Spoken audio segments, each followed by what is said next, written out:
একটু চিন্তা করবেন, কত মানুষ ঘুমিয়ে গেছে আর তার ঘুম ভাঙে নাই। আমিও তো হতে পারে আজ রাত আমার শেষ রাত, হয়তো এই ঘুম আমার সেই ঘুম, শেষ ঘুম। এখন আমাকে তো মৃত্যুর পরে আল্লাহ তাআলার সামনে দাঁড়ানো লাগবে। আমি যদি আজকে রাত্রে মারা যাই, তাহলে কি আমি আখিরাতে নাজাত পাওয়ার উপযুক্ত কিনা একটু হিসাব করি। অতীতের সব হিসাবের কথা বাদ দেন, আজকে দিনের হিসাবটা একটু আমি করি।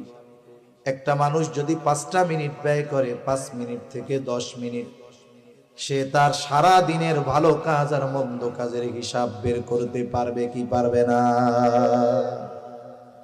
সারা দিনের ভালো মন্দ কাজের হিসাব বের করতে পারবে।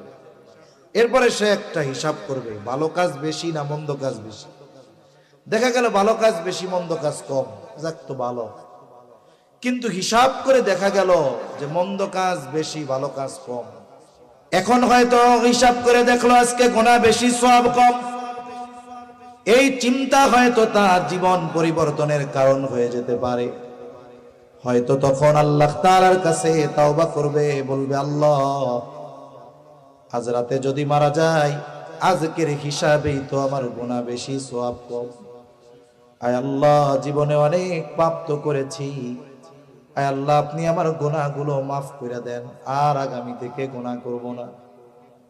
আমরা যদি মনে করি আস্তাগফিরুল্লাহ আস্তাগফিরুল্লাহ পড়লেই মনে হয় তাওবা, না না, এই যে অন্তর থেকে অনুতপ্ত হয়ে ওই গুনাহ না করার ব্যাপারে প্রতিশ্রুতিবদ্ধ হয়ে আল্লাহর কাছে যখন ক্ষমা চেয়েছে, বলে এর চাইতে একনিষ্ঠ খালেস তাওবা আর কোনো কিছুই হতে পারে না। আল্লাহ না করুন ওই ব্যক্তি যদি রাতের বেলা মারা যায়, খালেস তাওবা নসিব হয়ে গেছে, আশা করা যায় কিয়ামতের দিন নিষ্পাপ হিসাবে আল্লাহর সামনে দাঁড়াবে।